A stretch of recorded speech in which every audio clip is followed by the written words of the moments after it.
Hello dear student, आज मैं आपको मैथमेटिकल स्टैटिस्टिक्स में कर्व फिटिंग के बारे में डिस्कस करूंगा। एक बहुत ही इंटरेस्टिंग टॉपिक और बहुत ही अच्छा टॉपिक है कर्व फिटिंग। इसमें मैं सबसे पहले आपको कर्व फिटिंग के बारे में बताऊंगा, फिर मैं आपको इसमें स्ट्रेट लाइन और पैराबोला को किस तरीके से फिट करते हैं उसको बताऊँगा। कर्व फिटिंग को पढ़ने से पहले मैं कुछ टर्म्स हैं उनको मैं डिस्कस करना चाह रहा हूँ, उनको थोड़ा सा आप ध्यान से देखना। जैसे मैंने कुछ टर्म्स बोर्ड पर लिख रखे हैं। पहले मैं कर्व फिटिंग के बारे में थोड़ा सा आइडिया दे दूँ, कर्व फिटिंग होता क्या है। अगर मैं कहता हूँ कि y फंक्शन है x का, y is the function of x, अगर मैं इस तरीके से कह दूँ y is the function of x, okay, it means if we different value of x, if we take different values of x, then we get different values of y, and if we take x is equal to x1, then y is equal to y1, if we take x is equal to x2, then y is equal to y2, तो we get a pair of coordinates. हमें एक pair of coordinate का combination मिल जाएगा for n points, okay. अगर इन points को किसी graph paper पर ट्रेस करके और उनसे पास होने वाला कोई कर्व में ट्रेस कर लूँ तो इसी प्रोसेस को हम कर्व फिटिंग कह सकते हैं। अगर ये स्ट्रेट लाइन है तो curve fitting of straight line कहलाएगी, अगर ये पैराबोला है तो कर्व फिटिंग ऑफ पैराबोला कहलाएगी। तो बहुत ही सिंपल सा कॉन्सेप्ट है। अब जरा देखना, मैं जो इसमें मैं टॉपिक्स सिखाने जा रहा हूँ उसमें पहला आ रहा है स्कैटर डायग्राम। स्कैटर डायग्राम क्या होता है उसको मैं बताता हूँ। मैंने कुछ फिगर्स बना रखे हैं, इसको इसी के रिलेटेड में समझाता हूँ।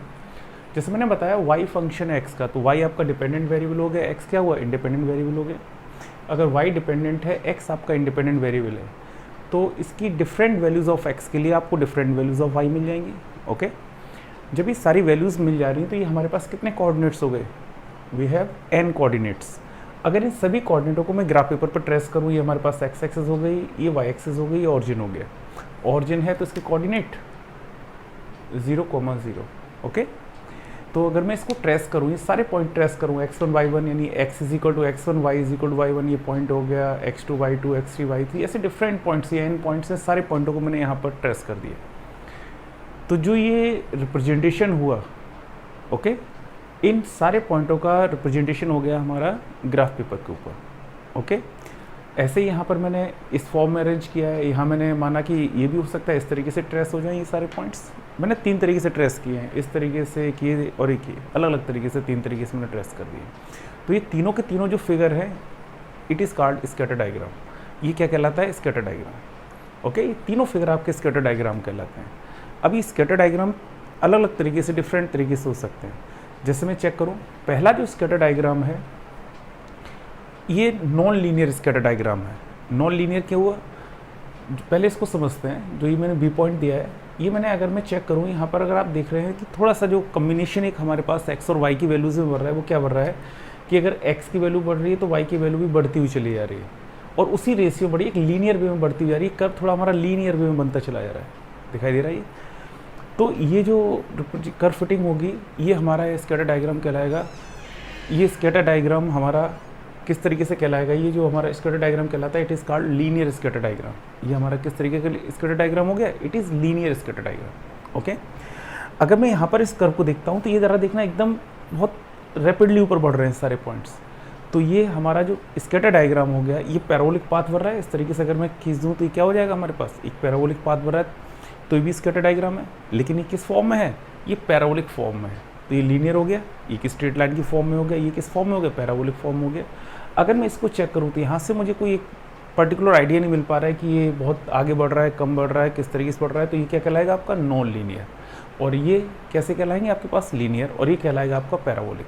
अगर इसमें एक लाइन खींच हुई है, मैं लीनियर की बात करूँ, मैक्सिमम पॉइंट को ऑक्यूपाई करता हुआ एक रिप्रेजेंटेशन कर दूँ तो एक स्ट्रेट लाइन आ रही है, मतलब सारे के सारे पॉइंट इस लाइन के सराउंडिंग आ रहे हैं, तो इट इज़ कॉल्ड लीनियर, दिखाई दे रहा है। अगर ये हमें इसी तरीके से इसमें खींचूँ तो ये देखो जरा, एक पैराबोलिक पाथ की तरीके से बढ़ रहा है। तो ये सारे के सारे पॉइंट इस पैराबोलिक पाथ के अकॉर्डिंग ही तो आ रहे हैं, तो ये हमारे पास पैराबोलिक कहलाता है।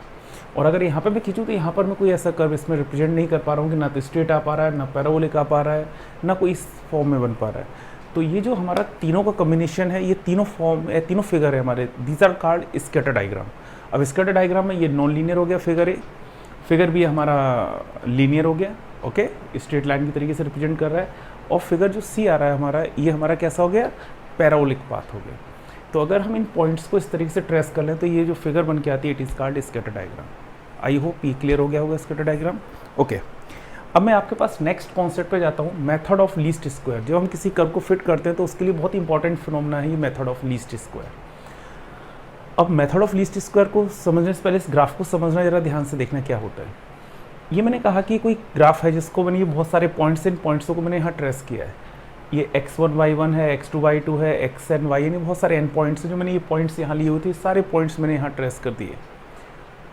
अब यहाँ पर देखो दो चीज़ें होती हैं जब हम किसी एक्सपेरिमेंट को करते हैं। तो एक एक्सपेरिमेंट की होती है कि जो हम एक्सपेरिमेंट को करने के बाद उसकी वैल्यूज़ को ऑब्ज़र्व करते हैं, और एक ये होती है कि उसकी वैल्यू एग्जैक्ट कितनी थी वो वैल्यू आपकी होती है।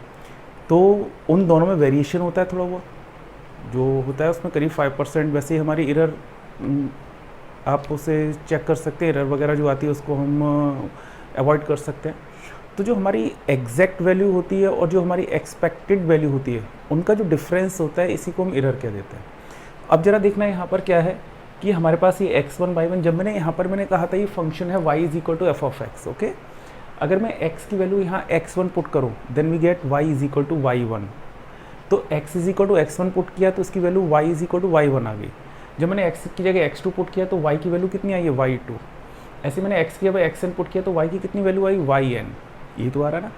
तो जब हम x की वैल्यू पुट कर रहे हैं तो y की वैल्यू जो हमारे पास कैलकुलेट होके आ रही है या जो हम एक्सपेरिमेंटल निकाल रहे हैं वो हमारी, अगर मैं यहाँ पे चेक करूँ तो ये हमारी जो वैल्यू आ जाएगी वो हमारे पास कैसी हो गई, ये हमारी ऑब्जर्व वैल्यू होगी जो हमारे पास वैल्यू आ रही है। यानी x की जगह मैंने x1 पुट किया तो y की जगह y1 आ गया। तो x1 के रिस्पेक्ट में y की वैल्यू y1 है, ये मैंने ऑब्जर्व किया है, इतना आना चाहिए।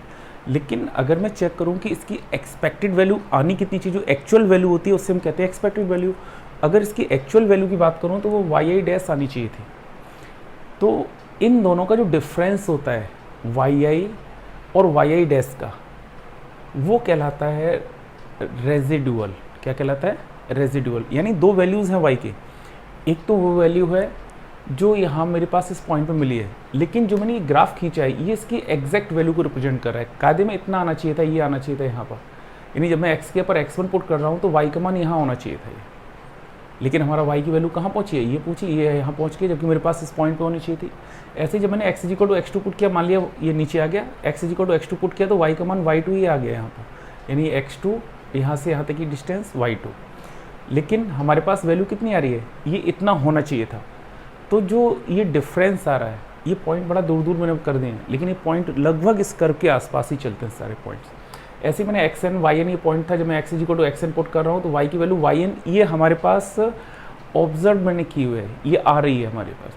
लेकिन एक्सेप्ट हमारे पास कितनी थी, जो हमें लगभग चाहिए थी वो एक्सेप्ट हमारे पास थी, ये आना चाहिए था। तो इनका जो दो वैल्यूज़ हो गई y की हमारे पास, एक ऑब्जर्व वैल्यू हो गई, एक एक्सपेक्टेड वैल्यू हो गई। ऑब्जर्व वैल्यू वो होती है जब हम x की वैल्यू कोई पुट करें तो y की वैल्यू जो कैलकुलेशन इक्वेशन में लिखने से आ जाती है, तो वो हमारे पास कैसी होगी, ऑब्जर्व वैल्यू हो गई। और बेटा एक्सपेक्टेड वैल्यू का मतलब होता है कि जो वैल्यू आपकी आनी चाहिए थी, जो एग्जैक्ट वैल्यू थी, वो हमारे पास एक्सपेक्टेड वैल्यू होती है। तो इनका जो डिफरेंस होता है वही यहाँ इस कर्व ने और इन वैल्यूज़ को डिफरेंट किया। ये सारे हमारे पास पॉइंट्स थे, इनके मिडिल से कोई एक लाइन कर्व जा रहा है, ये सबसे बेस्ट फिटिंग कर्व है ये। लेकिन जब हम इन पॉइंट्स को ट्रेस कर रहे हैं, कुछ पॉइंट्स ऊपर आए, कुछ नीचे आ रहे हैं, तो अगर ये पॉइंट D1, D2, Dn ये सारे पॉइंट्स आ रहे हैं, ये सारे के सारे पॉइंट अगर यहीं आने लगे तो रेजिडुअल हमारे पास कितना हो जाएगा, 0। जितना छोटा रेजिडुअल होगा उतना ही हमारे पास कर्व की एक्यूरेसी बहुत अच्छी बनती चली आएगी, क्योंकि ये सारे पॉइंट इस लाइन के ऊपर आने लगेंगे। तो ये हमारे पास एक स्मूथ कर्व मिल जाएगा। तो हमारे पास जो भी हमने प्रैक्टिकली या एक्सपेरिमेंटली जो वैल्यूज़ निकाली हैं वो बहुत ही एक्यूरेट हो गई, बहुत ही अच्छी हो गई। ये समझ में आया? मैं एक बार फिर यहाँ समझा दूँ। तो यहाँ पर D क्या कहलाता है, D is the called residual. Residual कहलाता है yi minus yi dash. yi को मैंने यहाँ लिखा भी है, yi is equal to I means 1 2 3। अगर मैं यहाँ पे चेक करूँ, for all i is equal to 1, 2, 3 dot dot dot up to n। अगर यहाँ मैं i की जगह 1 पुट कर दूँ तो y1 माइनस yi डैश या y1 माइनस y1 डैश। तो y1 ये वैल्यू थी और y1 डैश यहाँ से लेके यहाँ तक की जो वैल्यू हाइट होगी, ये हाइट कहलाएगी आपके पास। अगर मैं यहाँ पे चेक करता हूँ, ये जो हाइट कहलाएगी ये कहलाएगी y1 डैश। कहाँ से कहाँ तक, ये हाइट से यहाँ तक। अब ये टोटल हाइट कितनी आ रही है यहाँ पर हमारे पास y1, यहाँ से यहाँ तक की टोटल हाइट है हमारे पास y1 की, कोऑर्डिनेट है इस पॉइंट का x1 y1, तो टोटल हाइट है y1 और ये हाइट है y1 डैश। तो इसकी एक्चुअल वैल्यू से इस पॉइंट तक की डिस्टेंस कितनी है d1। तो d1 अगर मैं निकालूँ तो d1 इज इक्वल टू कितना हो जाएगा, टोटल हाइट में से साइड को माइनस कर देंगे, वी गेट d1। और d1 जितना छोटा होगा, ये रेजिडुअल होती है, जितना छोटा होता है जितना कम होगा उतनी हमारे पास एक्यूरेसी बहुत अच्छी होती है। तो यहाँ पर जो रेजिडुअल हम फाइंड आउट करते हैं ये कभी नेगेटिव आएगी कभी पॉजिटिव आएगी, क्यों कभी पॉइंट ऊपर लाई करेगा कभी नीचे लाई करेगा। जैसे अगर मैं इसको चेक करूँ तो मैं y1 में से y1 डैश माइनस करूँगा तो ये पॉजिटिव आ गया, लेकिन अगर मैं यहाँ पे बात करूँ तो यहाँ पर बेटा y2 हुआ, ये हाइट यहाँ से यहाँ तक की हाइट को हम कहते हैं y2, और यहाँ से लेके यहाँ तक की जो हाइट होगी इस कर्व तक की इसे कहेंगे y2 डैश। जब मैं इस पर y2 से y2 डैश माइनस करूँगा वो नेगेटिव आएगा। तो रेजिडुअल आपका पॉजिटिव हो सकता है और ये नेगेटिव भी हो सकता है। तो मैंने यहाँ लिखा है वाई आई ऑब्जर्व वैल्यू होगी, वाई आई डैश एक्सेप्टेड वैल्यू होगी, बेटा डी आई क्या कहलाती है, रेजिडुअल। ओके, अब बेटा एक टर्म आता है एस, एस को कहते हैं sum of square of residual, यानी जो रेजिडुअल आई है। अब एक प्रॉब्लम ये मेरे पास आ रही है कि कभी जो पॉइंट्स हमारे पास कुछ रेजिडुअल पॉजिटिव होंगी कुछ नेगेटिव होंगी, इसको हम मिनिमम कैसे करेंगे। तो मिनिमम करने के लिए मैंने क्या किया कि जो ये D1 था या DI था इसका मैंने स्क्वायर किया और सभी को मैंने ऐड कर दिया। पहले मैं D1 का स्क्वायर करूँ फिर D2 DN सभी को मैंने स्क्वायर करके ऐड कर दिया। तो ये क्या कहलाएगा, सम है। किसका सम है, ये रेजिडुअल के स्क्वायर का। तो इसे बोलते हैं sum of square of residuals को। इसको लिखना चाहें समेशन में लिख सकते हैं समेशन ऑफ DI स्क्वायर। यहाँ I इज इक्वल टू कहाँ से स्टार्ट होगा, I is equal to 1 to n। तो ये जो S होता है it is called sum of square of residual. तो बेटा ये जो मैं कर्व फिटिंग पढ़ा रहा हूँ उससे पहले ये दोनों टर्म पढ़ना बहुत इंपॉर्टेंट है, और ये मेथड ऑफ लीस्ट स्क्वायर इसी प्रोसेस को हम कहते हैं। बेटा जितना मिनिमम होगा ये एस का मान जितने से जितना कम से कम हो सकता है उतना हम करने की कोशिश करते हैं। जितना मिनिमम से मिनिमम होगा तो वहाँ पर हमारा कर्व सबसे बेस्ट फिटिंग कंडीशन को एग्जिस्ट करेगा, सबसे बेस्ट फिटिंग कंडीशंस को देगा वहाँ पर। अगर स्ट्रेट लाइन है तो स्ट्रेट लाइन के लिए हम यूज़ कर लेंगे, पैराबोला तो पैराबोला के लिए कर सकते हैं, अगर कोई एक्सपोनेंशियल कर्व है तो हम एक्सपोनेंशियल कर्व के लिए कर सकते हैं। आई होप ये चीज़ समझ में आई होगी। फिर मैं अब इसके बाद आपको जो अगला मैं सिखाने जाऊँगा वो मैं आपको कर्व फिटिंग की कुछ आर्टिकल्स स्ट्रेट लाइन और पैराबोला को डिस्कस करूँगा इसके बाद। ओके, तो ये चीज़ समझ में आ गई। इसका आप अब देखो आपको मैं एक स्ट्रेट लाइन किस तरीके से फिट की जाती है उसको मैं डिस्कस करता हूँ। Okay, how we fit a straight line, best fitting of a straight line. Okay, fitting of a straight line, किस तरीके से स्ट्रेट लाइन को फिट करते हैं जरा प्रोसेस चेक करना है इसका। मैं पहले आर्टिकल को डिज़ाइन कर रहा हूँ, आफ्टर देन न्यूमेरिकल क्वेश्चंस को मैं डिस्कस करूँगा आपके साथ में। Let us consider x1 y1 x2 y2 dot dot xn yn are n points. मैं मान लिया कि x1 y1 x2 y2 x3 yn xn yn these are n points. ये आपके पास n पॉइंट्स गिवन है, इनकी हेल्प से आपको एक स्ट्रेट लाइन फिट करके दिखानी है। मैं इसे एवलुएट करना चाह रहा हूँ या कैलकुलेट करना चाह रहा हूँ एक स्ट्रेट लाइन की इक्वेशन जो सबसे एग्जैक्ट इन कर्व के ऊपर रन करेगी। अब जरा चेक करना, अगर आप देखें तो स्ट्रेट लाइन की जो इक्वेशन होती है 1 डिग्री की होती है। ओके, अगर मैं लाइन की इक्वेशन को लिखना चाहूँ तो लिख सकता हूँ y is equal to a plus B X. Clear, it represent equation of straight line. ये किसके ऊपर डिपेंड करे है, on the value of a and b। अगर आप a और b की वैल्यू चेंज करेंगे इक्वेशन हमारी चेंज होती आएगी। ओके, जस्ट लाइक वैसे लिखी है y is equal to M X plus C. M और सी को अगर आप चेंज करो आपको डिफरेंट स्ट्रेट लाइन की इक्वेशंस मिलती चली आएंगी, वही चीज़ मैंने यहाँ लिखी हुई है। ओके, तो सबसे पहले मैं कंसीडर किया स्ट्रेट लाइन की equation y is equal to a plus B X. Clear हुआ इतना। अभी मैंने आपको सिखाया था कि एक वैल्यू होती है एक्सपेक्टेड वैल्यू। एक्सपेक्टेड वैल्यू वो वैल्यू होती है जो आनी चाहिए थी। ओके, और एक होती है ऑब्जर्व वैल्यू। ऑब्जर्व वैल्यू होती है जो आपने ऑब्जर्व किया हुआ है, जिसमें मैंने वैल्यू पुट किया उसके साथ साथ जो वैल्यू निकल के आती है उससे हम क्या कह देते हैं, ऑब्जर्व वैल्यू बोल देते हैं। अब मैंने कहा कि x इज इक्वल टू अगर मैं xi इसके अंदर पुट करूँ, जैसे मैं x is equal to x1 put करूँगा तो y की वैल्यू y1 आ रही है, यहाँ से x के ऊपर x2 पुट कर दूँ y की वैल्यू कितनी आ रही है, y2 आ रही है। अगर स्ट्रेट लाइन से इक्वेशन निकाल के देख रहे हैं हम तो वैसे मैं कह रहा हूँ कि जब मैं x इज इक्वल टू यहाँ पर xi, कोई मैंने जनरल कोऑर्डिनेट लिया, i मीन्स 1 2 3 4 कुछ भी हो सकता है। जब मैं x is equal to xi put करूँगा तो इसकी जो y की एक्सपेक्टेड वैल्यू है वो मैं रिप्रेजेंट कर रहा हूँ yi डैश से। क्लियर, तो yi डैश क्या रिप्रेजेंट कर रहा है, एक्सपेक्टेड वैल्यू। मैंने पीछे भी आपको डिस्कस किया था yi dash represent the expected value. तो अगर मैं एक्सपेक्टेड वैल्यू रिप्रेजेंट कर रहा हूँ ये किस पॉइंट पर आ रही है, x इज इक्वल टू जो आप पुट कर रहे हैं xi, तो यहाँ जब मैं x के ऊपर xi पुट करूँगा तो जो y की वैल्यू आएगी it is equal to yi dash. तो वही मैंने यहाँ किया, x को मैंने xi से रिप्लेस कर दिया इसमें, तो y become yi dash. Okay, अब मैंने आपको एक चीज़ सिखाई है कि रेजिडुअल क्या होता है। रेजिडुअल होता है जो इसकी ऑब्जर्व वैल्यू है और एक्सपेक्टेड वैल्यू उनका जो डिफरेंस होता है वो रेजिडुअल कहलाता है। अब हमारी ऑब्जर्व वैल्यू कितनी है, जब मैं x equal to x1 put कर रहा हूँ तो y की ऑब्जर्व वैल्यू है हमारे पास कितनी, y1। x2 जब मैं पुट कर रहा हूँ x की जगह तो y की ऑब्जर्व वैल्यू कितनी है, y2। ऐसे ही मैं जब x की जगह xi पुट करूँगा इसमें तो y की वैल्यू होगी yi। इसी में जनरल कोऑर्डिनेट में x की जगह xi पुट करूँगा तो y इज इक्वल टू कितना लिखा होगा, yi ऑब्जर्व वैल्यू होगी। लेकिन एक्सपेक्टेड वैल्यू मैंने कितनी मार रखी है, yi डैश। तो मैंने पीछे भी आपको बताया था रेजिडुअल क्या निकालते हैं, di इज इक्वल टू कितना होता है, difference of yi minus yi dash. But अब yi अब जरा चेक करना, ये तो रेजिडुअल हो गया। मैंने बताया इसके बाद आप निकालते हैं sum of square of residual, क्योंकि ये नेगेटिव भी हो सकता है पॉजिटिव हो सकता है। मुझे नहीं पता है कि पॉइंट्स ऊपर आ रहे हैं नीचे आ रहे हैं, सारे पॉइंट ट्रेस करके ऐसे नहीं देखा जा सकता है। इसलिए इसकी वैल्यू को पॉजिटिव बनाने के लिए हम क्या करते हैं, इसका स्क्वायर कर दो। बट अगर रेजिडुअल डी नेगेटिव होगा, जब मैं इसका स्क्वायर करूँगा वो भी पॉजिटिव हो जाएगा। और इन सभी का मैं एडिशन कर लूँ तो पूरी की पूरी सारी वैल्यूज पॉजिटिव होंगी। तो ये जब मैं इसका स्क्वायर करूँगा डी स्क्वायर, यहाँ मैंने समीशन लगा दिया i इज इक्वल टू 1 से लेके n तक। इसका मतलब d1 square plus d2 square plus dt square, सारी वैल्यूज पॉजिटिव है। मैंने यहाँ डी की वैल्यू पुट कर दी, डी इज इक्वल टू कितना है हमारे पास, yi माइनस yi डैश, वैसे लिख दिया, होल स्क्वायर वैसे आगे। बेटा yi डैश की वैल्यू मैं यहाँ से निकाल के लिख सकता हूँ, इसमें वही मैंने लिखा है, ये yi एज इट आ गया। yi डैश की वैल्यू लिख दी मैंने a plus bxi, minus sign पहले से था तो दोनों माइनस हो जाएंगे। ये जो इक्वेशन सेकेंड आ रही है, it represent sum of square of residual. ये जो रेजिडुअल मैंने बताया जितना छोटा होगा उतनी हमारी लाइन बहुत एग्जैक्ट फिट होगी। तो बेटा इसकी वैल्यू छोटी का मतलब मिनिमम होना चाहिए। इसकी मिनिमम वैल्यू के लिए अब जरा ध्यान से देखना, ये वैल्यू लाइन इक्वेशन किसके ऊपर डिपेंड कर रही है, दो वेरिएबल के ऊपर, ए के ऊपर और बी के ऊपर।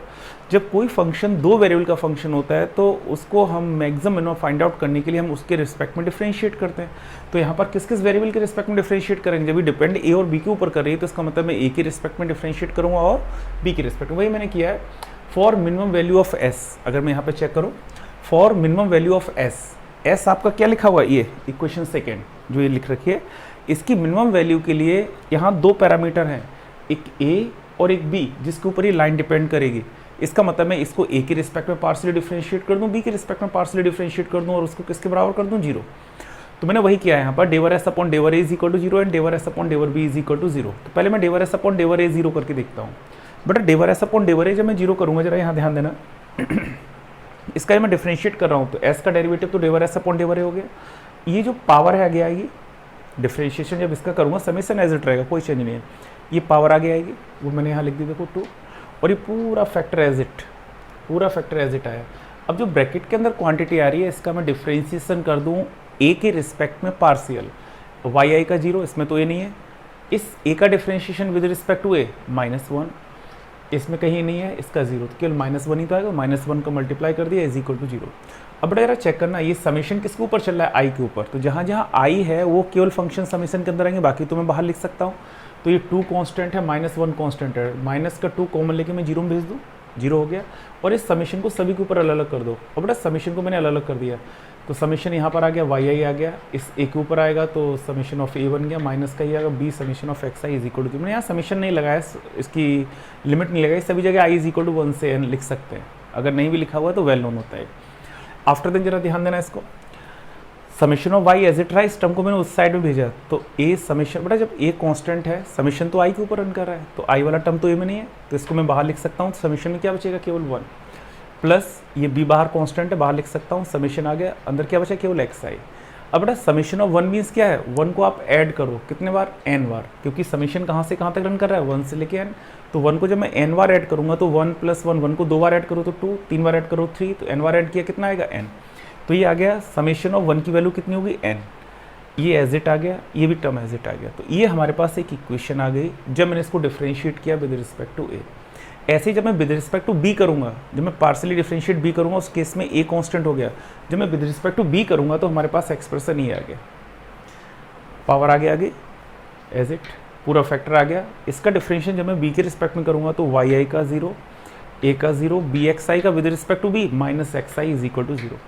अब जब मैंने ये चीज़ डिफरेंशिएट कर दिया, अब यहाँ पर देखना कांस्टेंट क्या हुआ, 2 कांस्टेंट है, -1 कांस्टेंट है, ये तो 0 में चला जाएगा। लेकिन xi में तो i आ रहा है, तो इसका मतलब ये समेशन से बाहर नहीं लिख सकते, इसे xi के अंदर मल्टीप्लाई कर दो, इसमें तीनों में, और समेशन को अलग अलग कर दो, और इस दोनों टर्म्स को मैं उस साइड ले जाऊँ तो ये हमारे पास इक्वेशन निकल के आती है। ये हमारे पास 2 इक्वेशंस हो गई, क्योंकि ये हमारे पास 2 इंडिपेंडेंट वेरिएबल्स आ रहे थे, हमारे पास मतलब 2 आपके वेरिएबल्स आ रहे थे जिसके ऊपर ये फंक्शन डिपेंड कर रहा था, एक a और एक b। तो हमारे पास ये 2 इक्वेशंस आ गई। ये जो 2 इक्वेशंस होती हैं, these are called normal equation of the straight line. अगर इसको मैं एक साथ लिखना चाहूँ तो मैं इसको ऐसे भी लिख सकता हूँ, ये हमारे पास स्ट्रेट लाइन की इक्वेशन होगी y is equal to A plus B X. इसके साथ में हमारे नॉर्मल इक्वेशन कौन सी है, ये इक्वेशन और ये इक्वेशन नॉर्मल इक्वेशंस कहलाती है। तो यहाँ आई हटा सकते हो समेशन में, तो वेल नोन होता है कि इस पूरे सारे टर्म्स के लिए चल रहे हैं। तो आई तो हम इंडिकेट इसलिए करते हैं कि x1 के लिए, x2 के लिए, x3 के लिए। अब summation of x means x के सारे टर्म्स का addition, summation of y means y के सारे टर्म्स का एडिशन। तो यहाँ पर ध्यान से देखना, ये मेन कॉन्सेप्ट हुआ। ये हमारे पास ये स्ट्रेट लाइन की इक्वेशन है और ये उसकी 2 नॉर्मल इक्वेशंस है। पूछ देता है एग्जाम वगैरह में कि what is the normal equation of straight line, तो मैं ये दोनों इक्वेशंस रिप्रेजेंट कर सकता हूँ। बट आंसर ये है, इक्वेशन फर्स्ट लिखी है, लेकिन इसमें मुझे किसकी वैल्यू चाहिए, ए और बी की। तो ये जो नॉर्मल इक्वेशन है, इनकी हेल्प से ही हम ए और बी की वैल्यूज़ फाइंड आउट करते हैं।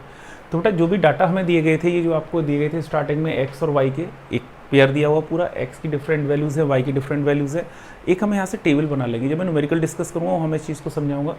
वहाँ से मैं summation of Y, summation of X, summation of X Y, summation of X, summation of X square, सारी वैल्यूज उठा के यहाँ पुट कर दूंगा। एन कहलाता है नंबर ऑफ एलिमेंट, कितने पेयर हैं। जैसे यहाँ पे 1 पेयर, 2 पेयर, 3 पेयर, यहाँ कितने पेयर्स हैं, एन पेयर्स। तो ये क्या कहलाएंगे, N is equal to N आ जाएगा। अगर 4 पेयर है तो एन इज इक्वल टू 4 आ जाएगा। 5 पेयर दिए गए तो एन इज इक्वल टू 5 लिख सकते हैं। तो यहाँ पर आप जैसे ही पुट करेंगे इन सारी वैल्यूज़ को, we get 2 equation in terms of A and B. आप ए बी के लिए सॉल्व कर लें इसको। सादा सॉल्व करने का प्रोसेस होता है, कैंसलेशन मेथड से कर सकते हैं या फिर आप सब्स्टिट्यूशन मेथड से कर सकते हैं।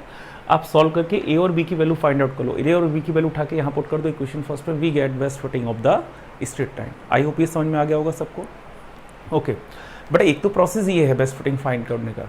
एक कभी कभी कुछ कंपटीशंस में, कुछ एग्जाम में इस तरीके से भी रिप्रेजेंट कर देता है, अगर इन तीनों इक्वेशन से मैं ए बी को एलिमिनेट कर दूँ, ए और बी को एलिमिनेट कर दूँ, उनके कोफिशिएंट मतलब जो भी ए बी आ रहे हैं उनको अगर मैं एलिमिनेट कर देता हूँ उन तीनों इक्वेशन से, फर्स्ट, सेकंड और थर्ड से, तो उनके जो कोफिशिएंट्स आ रहे हैं वो यही तो होंगे। जरा देखो यहाँ क्या ए है, नहीं, तो ये वाई एज इट आ गया। यहाँ ए का कोफिशिएंट 1 ये आ गया, यहाँ बी का कोफिशिएंट x ये आ गया।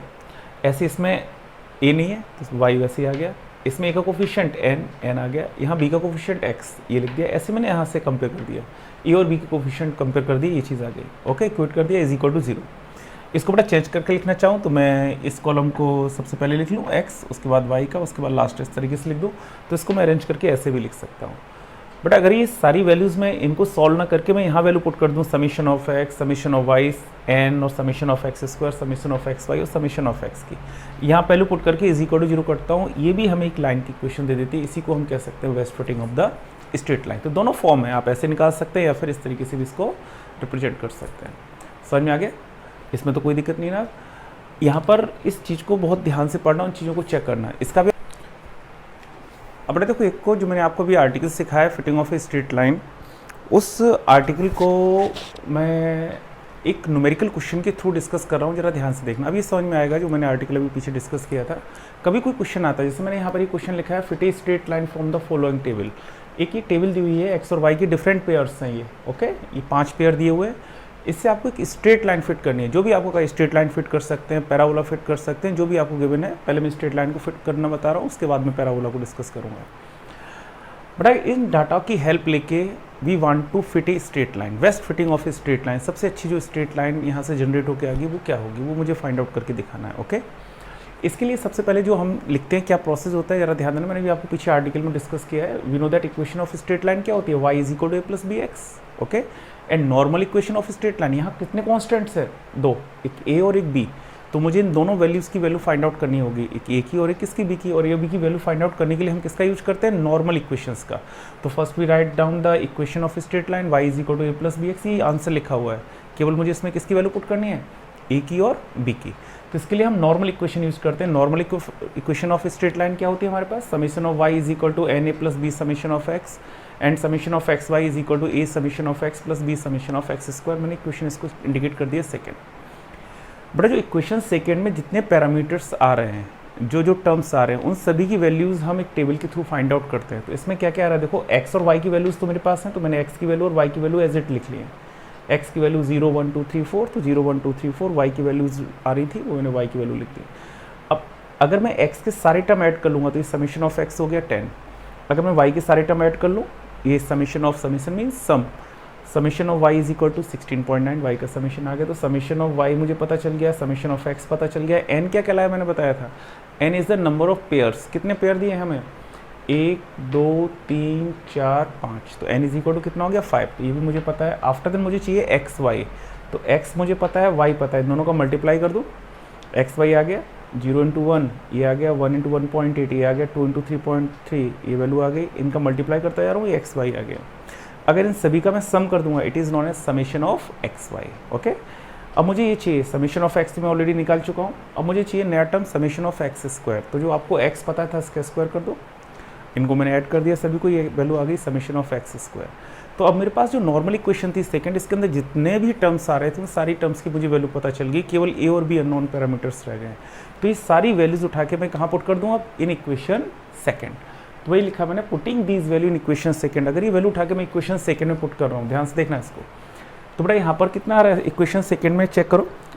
फर्स्ट इक्वेशन लिखिए summation of Y, summation of Y कितना है हमारा 16.9, 16.9 इज इक्वल टू, फिर आ रहा है एन ए, एन मीन्स मैंने क्या बताया था, नंबर ऑफ पेयर्स, कितने पेयर्स हैं 1 2 3 4 5, तो 5 आ गया, ए एज इट आ गया, प्लस बी एज इट आ गया, बटा समीशन ऑफ एक्स की वैल्यू 10, तो मैंने यहाँ वैल्यू पुट कर दी। ऐसे मैंने समीशन ऑफ एक्स वाई इस वाली इक्वेशन में पुट कर दिया, समीशन ऑफ एक्स वाई की जगह मैंने 47.1 लिख दिया।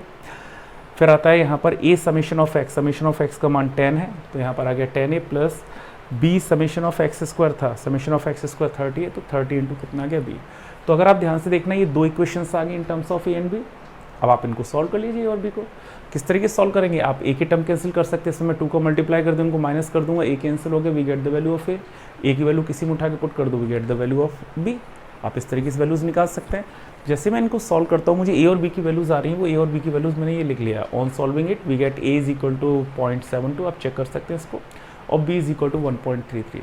तो जो मैंने ए और बी की वैल्यूज़ फाइंड आउट की वो मैंने कहाँ से निकाली हैं, by using the normal equations, ये मैंने नॉर्मल इक्वेशन से फाइंड आउट करके निकाल ली है। ओके, अभी जो ए और बी की वैल्यूज़ आ रही हैं हमारे पास, इन दोनों वैल्यूज़ को अगर मैं इक्वेशन फर्स्ट में उठा के पुट कर दूँ, we get best fitting of the straight line.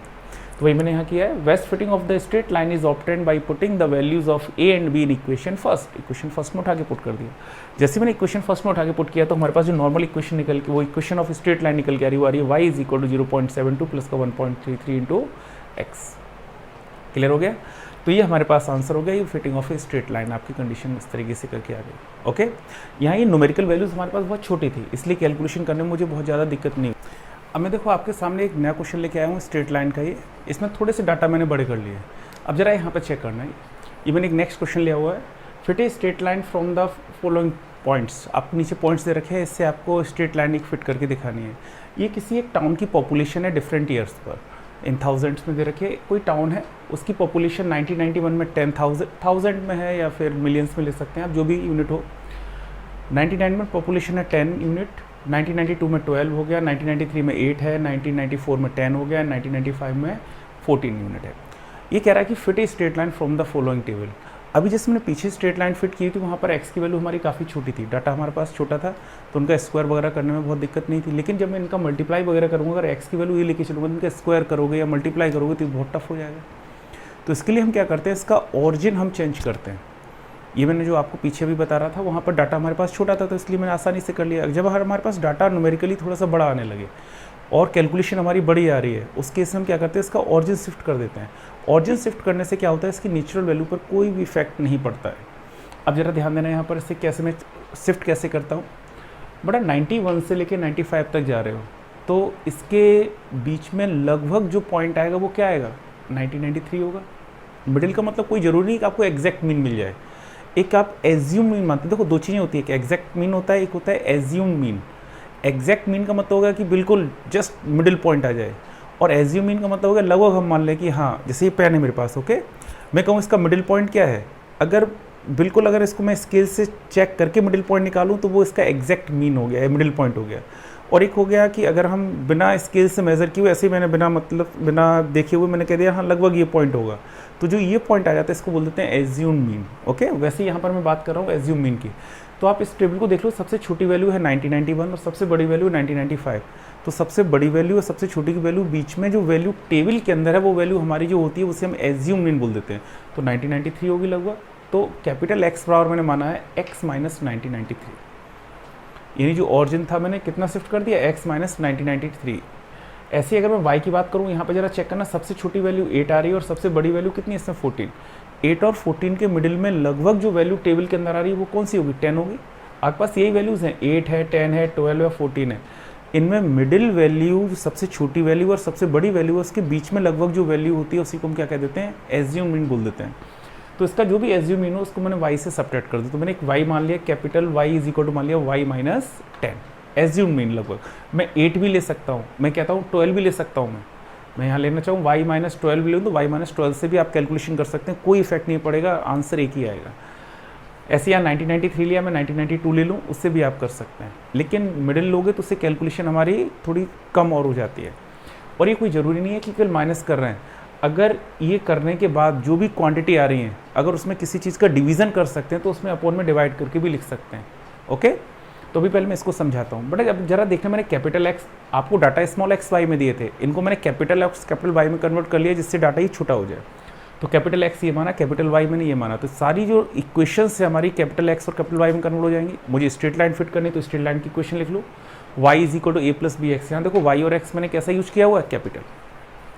तो ये हमारे पास स्ट्रेट लाइन की इक्वेशन होगी, y is equal to A plus B x, equation first.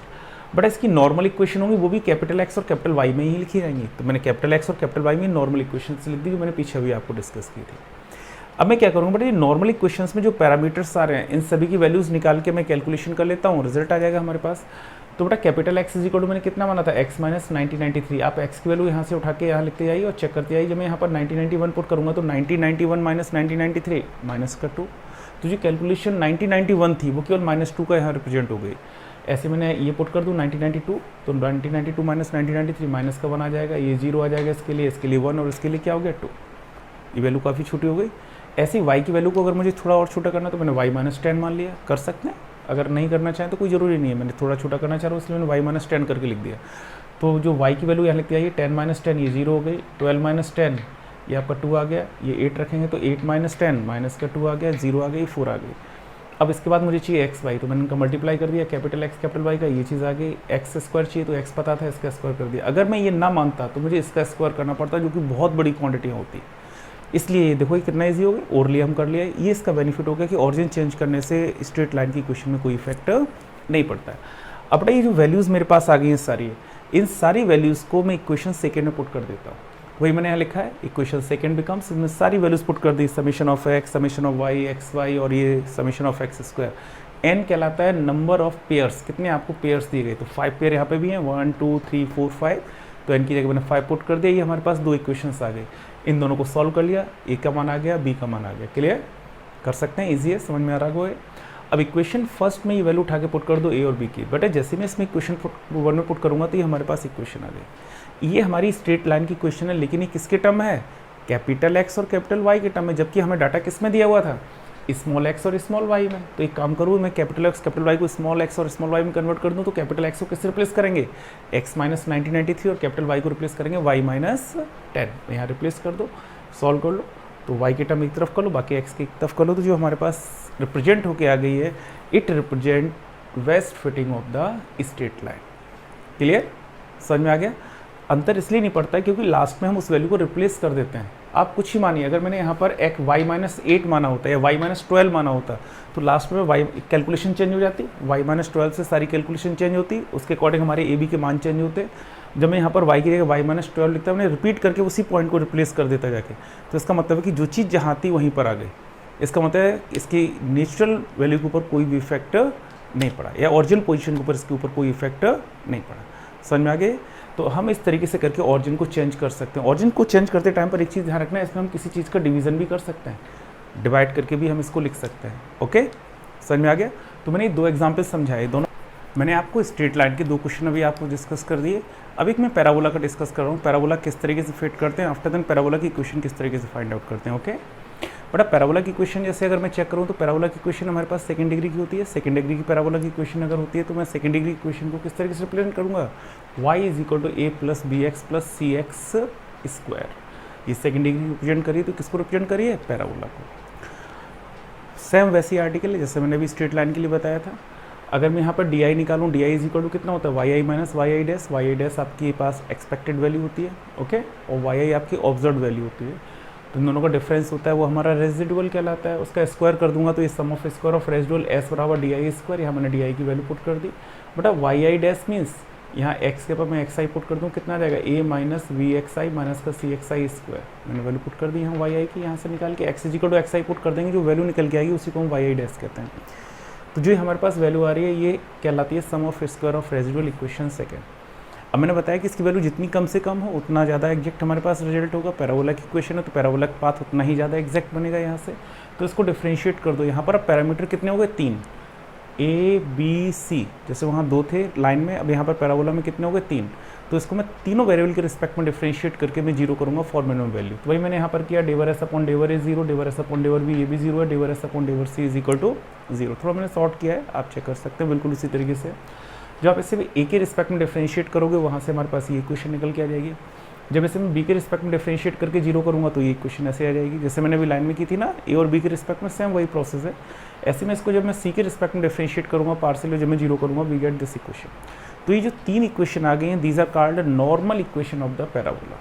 Clear. Straight line में 2 कांस्टेंट तो 2 इक्वेशन आई थी नॉर्मल, यहाँ पर कितने कांस्टेंट्स हैं, 3, तो यहाँ पर कितनी नॉर्मल इक्वेशंस आ गई हैं, 3। ये तीनों नॉर्मल इक्वेशंस कहलाती हैं पैराबोला की। अगर मुझे कभी भी पैराबोला फिट करना है तो मैं क्या करूँगा, मेरे इस एक्सप्रेशन में जितने भी टर्म्स आ रहे हैं सभी की टेबल के थ्रू वैल्यूज़ फाइंड आउट करूँगा, तो मुझे 3 इक्वेशन मिल जाएंगे in terms of a b c की टर्म में सॉल्व कर लो, उनको सॉल्व करके हम वैल्यूज़ फाइंड आउट कर सकते हैं। बड़ी ईजी प्रोसेस है। ए बी सी के टर्म में सॉल्व करके हम उनको सॉल्व करके वैल्यू फाइंड आउट कर लेंगे ए बी सी की जो वैल्यूज़ आ जाएंगी उन सारी वैल्यूज़ को उठा के यहाँ पुट कर दो, तो जो इक्वेशन निकल के आएगी यही रिप्रेजेंट करेगी best fitting of the parabola. Clear हो गया चीज़। अब देखो एक न्यूमेरिकल क्वेश्चन के थ्रू मैं डिस्कस कर रहा हूँ, जरा ध्यान से देखना। मैंने एक क्वेश्चन लिखा है यहाँ पर, मैं कह रहा हूँ fit the parabola for that given data. इस डाटा के लिए आपको पैराबोला फिट करना है। अगर इस डाटा के लिए मुझे पैराबोला फिट करना है तो पैराबोला के लिए अभी मैंने आपको बताया कि पैराबोला की हमारे पास जनरल इक्वेशन ये है और नॉर्मल इक्वेशंस ये हैं। तो इन नॉर्मल इक्वेशंस में जो पैरामीटर्स आ रहे हैं सभी की वैल्यूज चाहिए। बेटा देखो यहाँ पर अगर मैं चेकूँ एक्स की पावर 4 तक गए हो, तो जब मैं किसी बड़े वेरिएबल की पावर 4 करूँगा तो न्यूमेरिकली बहुत बड़ी कैलकुलेशन हो जाएगी जाके। तो उस कैलकुलेशन को छोटा करने के लिए हम इसका ऑरिजिन शिफ्ट कर देते हैं, चेंज कर देते हैं। उसका मैंने आपको प्रोसेस सिखाया, भाई मैंने यहाँ यूज किया है। अगर मैं 0 से लेके 4 तक गया हूँ तो 0 से 4 तक जा रहे हो, इसका मिडिल पॉइंट लगभग कहाँ पड़ेगा, 2। तो x इज इक्वल टू मालूम है x माइनस 2। अगर मैं y का मिडिल पॉइंट चेक करूँगा, सबसे छोटी वैल्यू है 1 और मैक्सिमम गया हूँ मैं 6.3। तो 1 से लेके 6.3 के बीच में जा रहे हैं, तो इसके बीच में मैं एक्सपेक्टेड मीन कोई भी ले सकता हूँ, 1.3 ले सकता हूँ, 1.8 ले सकते हो, 2.5 ले सकते हो, फ्री हो आप इसके लिए। यहाँ 1.3 मैंने ले लिया है, ओके। आप 1.8 ले सकते हैं ना, 1.8 के रिस्पेक्ट में हम कैलकुलेशन करेंगे। मैंने 1.3 लेके कैलकुलेट किया हुआ है। अब यहाँ पर मैं टेबल बना रहा हूँ capital x is equal to कितना हो जाएगा, एक्स की वैल्यू 0 इसमें पुट करते हो, we get x capital x यहाँ वैल्यू पुट करो, एक्स की वैल्यू 0, तो 0 माइनस 2 1 पुट करेंगे, 1 माइनस 2 माइनस का 1 फिर 0 फिर 1 और ये कितना आ गया 2। ऐसे बेटा y capital y means y minus 1.3, y की वैल्यू से 1.3 माइनस करते जाएंगे तो वी गेट कैपिटल वाई। आपको कैपिटल एक्स वाई निकाल लूँ, after then capital x square y x cube x की पावर 4। क्योंकि बेटा अगर मैं चेक करूँ तो पैराबोला में कहाँ तक जा रहे थे, एक्स पावर 4, ये सारे टर्म्स चाहिए थे, उनके अकॉर्डिंग मैंने ये सारे डाटा लिख लिए। इसमें जो भी मुझे चाहिए नॉर्मल इक्वेशंस में टर्म्स आ रहे हैं इन सबको मैंने ऐड कर दिया। बेटा जब मैंने इसका ऑरिजिन शिफ्ट किया तो उससे सब कैलकुलेशन बहुत ईजी होगी, बहुत आसान होगी, आपने ओरली कर ली इसको। अगर आप डाटा वही लेके चलेंगे तो अगर मैं चेंज ऑरिजिन नहीं करूँगा, शिफ्ट ऑरिजिन को नहीं करूँगा, तो कैलकुलेशन बहुत बड़ी हो जाएगी हमारे पास, बस और कोई चेंज नहीं होगा। कैलकुलेशन बड़ी के साथ आप करना चाहें तो वैसे कर सकते हैं, लेकिन ऑरिजिन चेंज करके करो कैलकुलेशन कम रहती है। बट जब हमने कैपिटल एक्स कैपिटल वाई में डाटा कन्वर्ट कर लिया तो नॉर्मल इक्वेशन और जो पैराबोला की इक्वेशन है वो भी तो कैपिटल एक्स कैपिटल वाई में कन्वर्ट होगी। तो हम पैराबोला की इक्वेशन को कैसे लिखेंगे, capital y is equal to A plus B x plus का सी एक्स स्क्वायर। सभी जगह capital x capital y use कर लिए, ये नॉर्मल इक्वेशंस हो गई।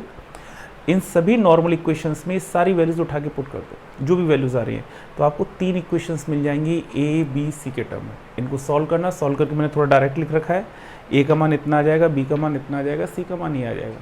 ए बी सी की वैल्यू उठा के आप यहाँ लिख देना, अभी जैसे मैंने जिस पीछे क्वेश्चन किया था ए बी सी की वैल्यू उठा के यहाँ पुट कर देना, तो आपको पैराबोला की इक्वेशन आएगी कैपिटल एक्स और कैपिटल वाई के टर्म में। अब कैपिटल एक्स कैपिटल वाई में आंसर तो नहीं दिया हुआ है, तो इसके लिए हम क्या करेंगे, यानी जो क्वेश्चन हमारा ओरिजिनल दिया गया था वो दिया गया था स्मॉल एक्स और स्मॉल वाई में।